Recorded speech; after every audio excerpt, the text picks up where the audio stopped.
اور میں نے اسے آج پہلی دفعہ اتنے غور سے دیکھا تھا۔ پھر جیسے ہماری محبت کی ایک نئی شروعات ہو گئی۔ میں دھیرے دھیرے اسے پسند کرنے لگی۔ اس کی آنکھوں میں بھی میرے لیے صاف پسندیدگی تھی۔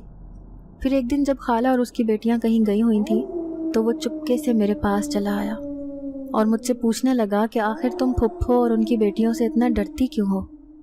تو میں نے اس کو ساری بات بتا دی کہ کس طرح میری یہ خوبصورتی میرے لیے ایک عذاب بنی ہوئی ہے، اور اگر تمہاری پھپھو کو یہ پتہ چل گیا کہ تم مجھ میں دلچسپی لے رہے ہو تو وہ مجھے جان سے مار دیں گی۔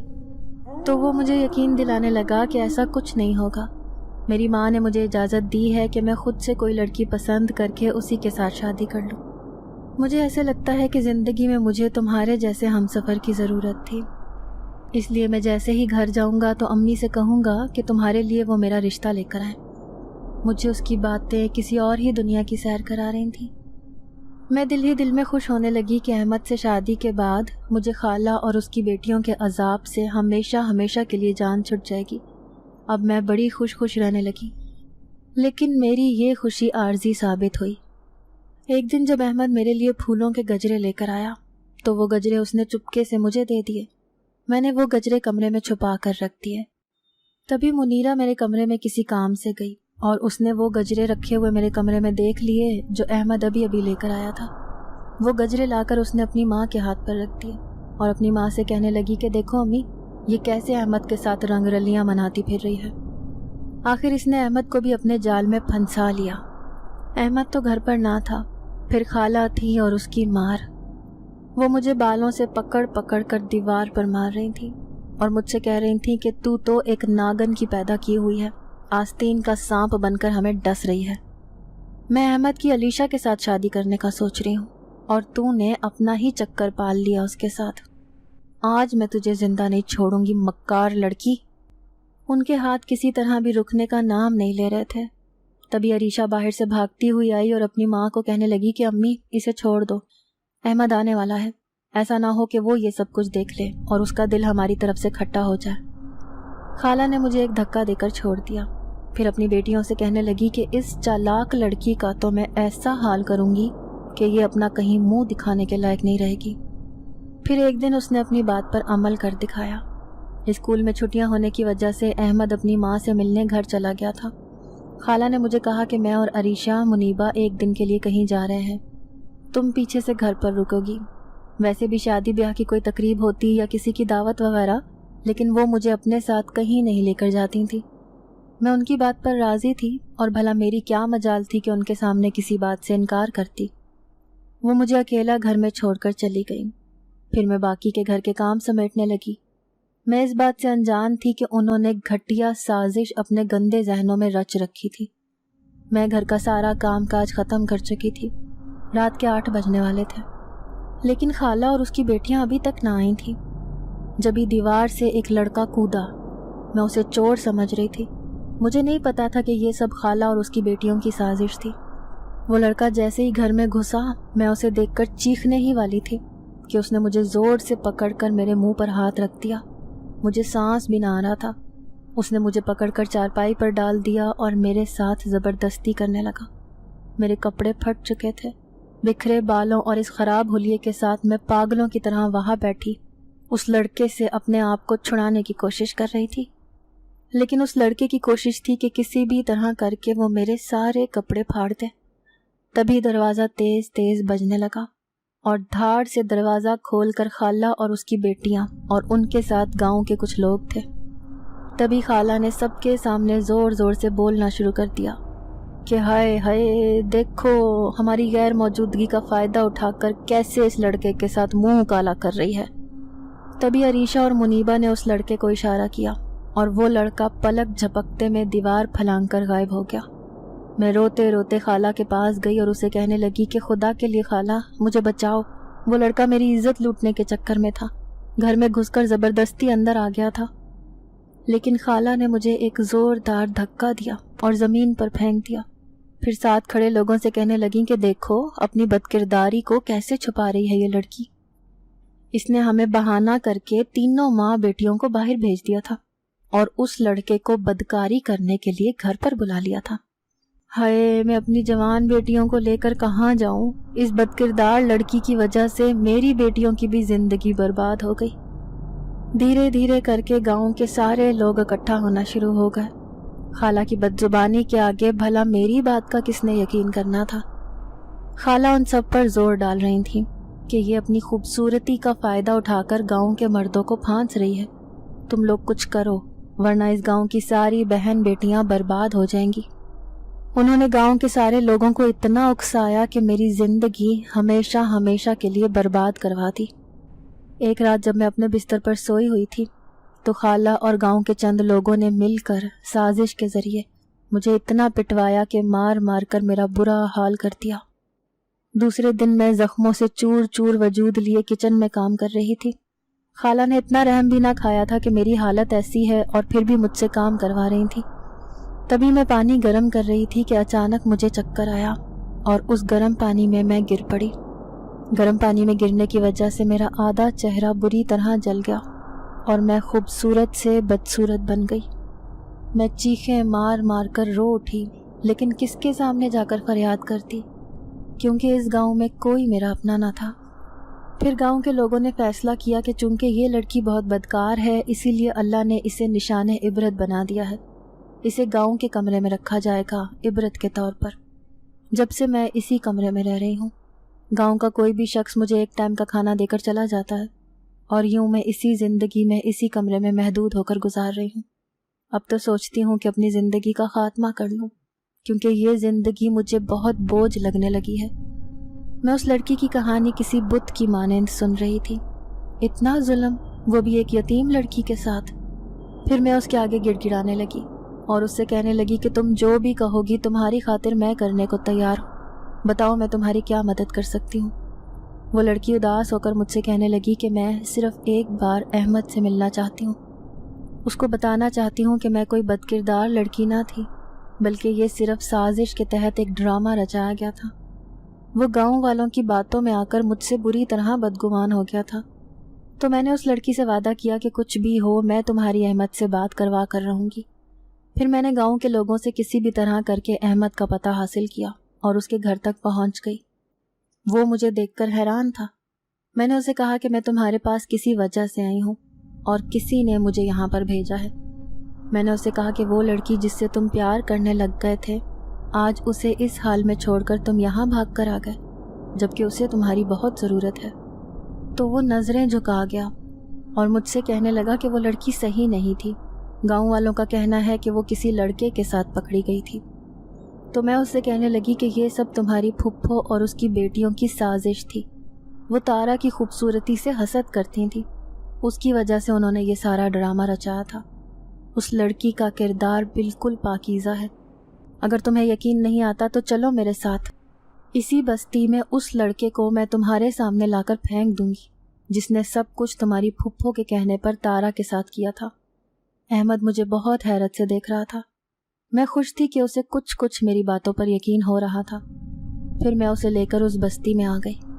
جنات میری کافی مدد کر رہے تھے۔ پھر میں نے دل ہی دل میں ان جنات سے مدد مانگی اور اس لڑکے کو اپنے سامنے لا کر کھڑا کروا دیا۔ وہ احمد کے آگے گڑ گڑا کر بولنے لگا کہ اس عورت نے مجھے یہ لالچ دیا تھا کہ وہ اپنی بیٹی کی شادی میرے ساتھ کروا دے گی اور اپنی آدھی دولت بھی میرے نام کر دے گی۔ اسی لالچ میں آ کر میں نے اس کے کہنے پر یہ سارا کام کیا تھا۔ احمد نے اسے اتنا مارا کہ اس کے جسم سے خون بہنے لگا۔ اس کے دل میں احساس ندامت تھا۔